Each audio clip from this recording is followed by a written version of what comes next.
Dive into making pages on your website, there's a couple that you're going to want to make sure you get up. Now, as you go through and make your blog and update things, there are other pages you're going to add. But right now, our goal is to get you to just get your blog up and running as quickly as possible without that analysis paralysis. And we're just going to get it up. And you can always go back and edit. I actually, as I was creating this, was like, oh, I need to go fix my About Me page because it doesn't have all the key points that I want. Things have changed. Things need to get updated. So, you're going to want to put it in your calendar, put it in your Trello board for each quarter to go back and tweak it, add it. You can add in a picture or whatever. So the first thing you're going to do is brain dump your thoughts and ideas. My biggest recommendation for anything with blogging is that you need to have your outline, your ideas, your thoughts, your writing completely done before you even attempt to go in and start typing, because you're just going to be lost. So you're going to want to type everything up, handwrite it, however works for you. So I made this outline for you. So there's 5 parts we're going to talk about. So the first one is, again, before you even start, think, what is the value that I want to bring to my readers? What's my vibe? What do I want to share with them, okay? Start your About Me page with some images. I would do 1, maybe 2. If you have a nice picture of yourself, try not to make it like a selfie, have someone just take a picture. iPhones take great pictures. Get a picture of you, maybe of a family picture that you like, something that describes your brand, but your face needs to be in the picture. You're your brand, your face needs to be there, okay? So start with the image. I'll show you different ways you can format things. Image at the top. Then I want you to think who your site is for. So as you see, the workbook has places where you can write, but you could type all this up in a Google Doc or whatever you want to do. So this is kind of a good template that you can use when you think about it. So who are you? So I am name, I help blank, who you help, do blank, what you help them with, by blank. How do you do it? So this is mine. I'm Kara. I help moms develop systems and routines to make their lives easier so they can design a life a life they love by providing awesome blog posts, a killer tribe, and ebooks and courses to help them along the way. So that's what I do. So they know exactly what I do, who I am, how they got there, are they on the right page? You probably heard this phrase a lot. You're in the right place if. And, it really helps them connect with you. You don't want people to come to your site. And especially I find this hard as a mom blogger. I blog about many different topics, but I was blogging about too many things for a while. So I really narrowed it down to I mainly blog about systems and routines, okay? So I had a birthday party for my son. I DIY'd the whole thing.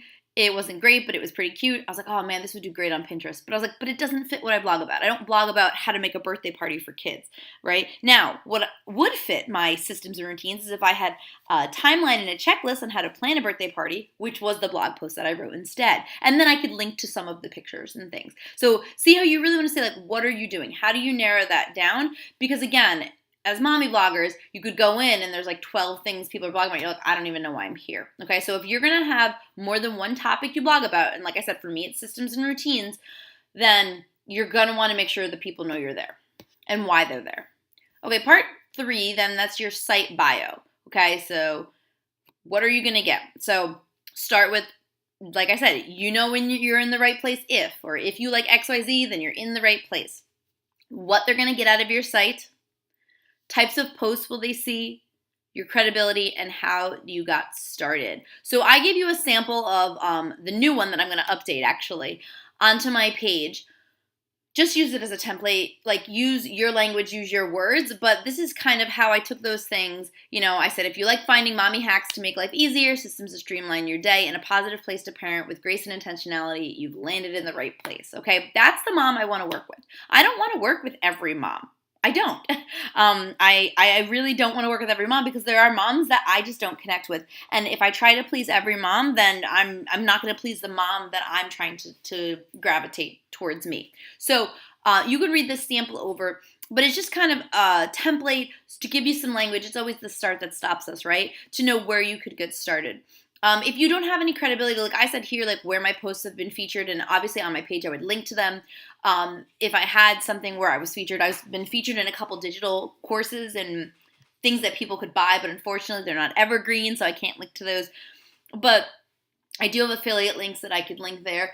Cool. Now, if you don't What's your credibility? I know before I was featured anywhere, like I'm a former teacher. That speaks volumes. I am also a mom. That connects with my tribe. So what is your credibility? And then tell a little bit about how you got started.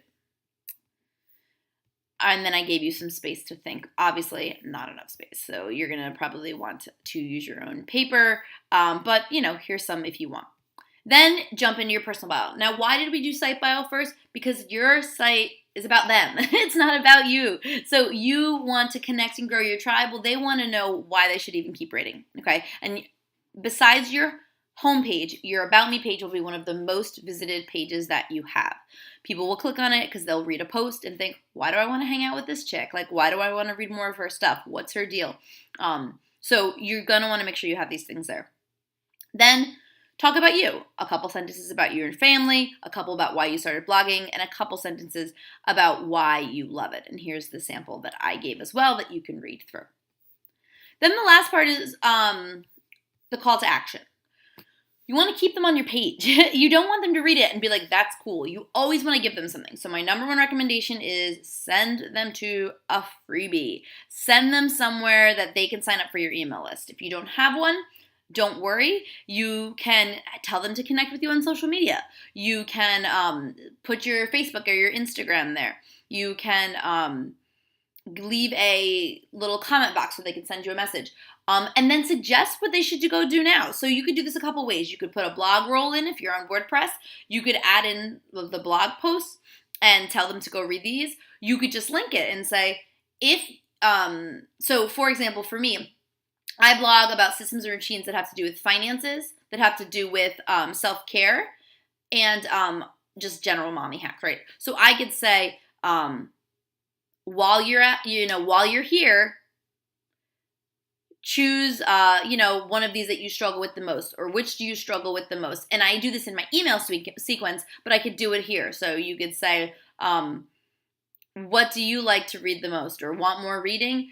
Click these links to read about baby wearing, to read about baking, to read about house cleaning, whatever your topics are, and then keep them going on your page. So that's kind of the template on how to do it. I'm going to show you a little bit of nitty gritty. So in your back of your WordPress, you're going to click pages here and add new, and you'll come up with one of these. Now, I use the Divi Builder. Divi is the theme that I have. I love it because you don't need to know how to code. It's all drag and drop. It is an additional cost, so I know that a lot of mommy bloggers are bootstrapping it. So I'll send you a link to check Divi out. I really like it because it makes it super easy to drag and drop, and I'll show you that at the end. But if you don't have Divi, you don't have to know how to code. If you do, you could just go into the text editor and right here. But if not, just make sure you're clicked here on visual. So you're going to want to call it About Me. On the left, I like to have a blank page for it. If you don't, then you're going to have like a sidebar and stuff, and I just don't like that for pages like this. But you can do whichever one you want. And then you're going to get started. So you'll click here to add your media. You'll upload your image. Say you upload your picture.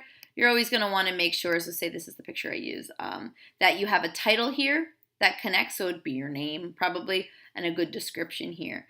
So that way it pulls up on Google. Images here, and again, you can center them if you want.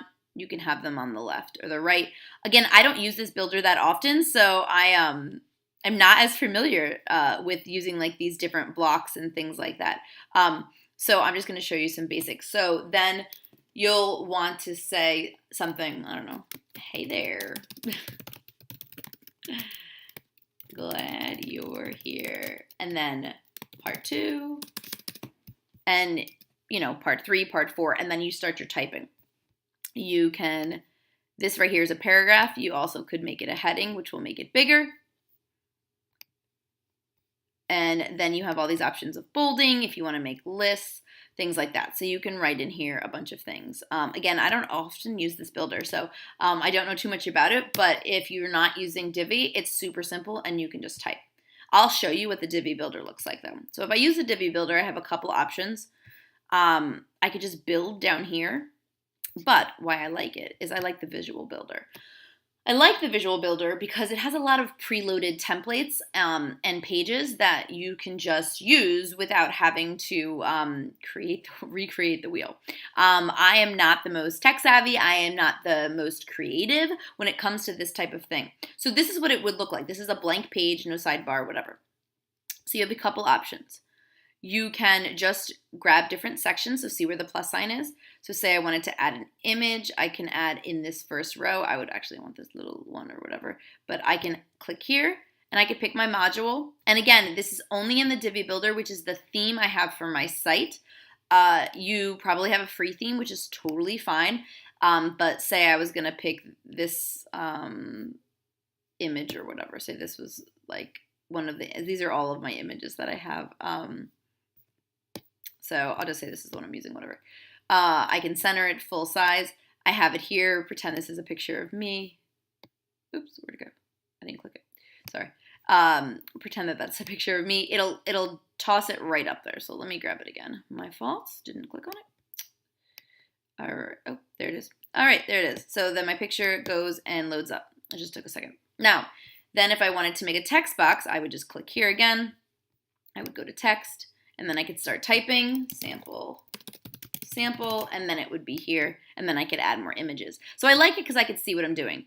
What Divi also has down here, if you hit the plus sign, is layouts that maybe, like these are ones I've created, but you can also look at all the different layouts they already have. So I'm pretty sure Divi has an About Me page. Here it is, About Me. So you could click on the About Me page, and it's already got a pre-created one for you. So this is fabulous. You can just type your name in here. It gives you some placeholders for things that you want, my recent work.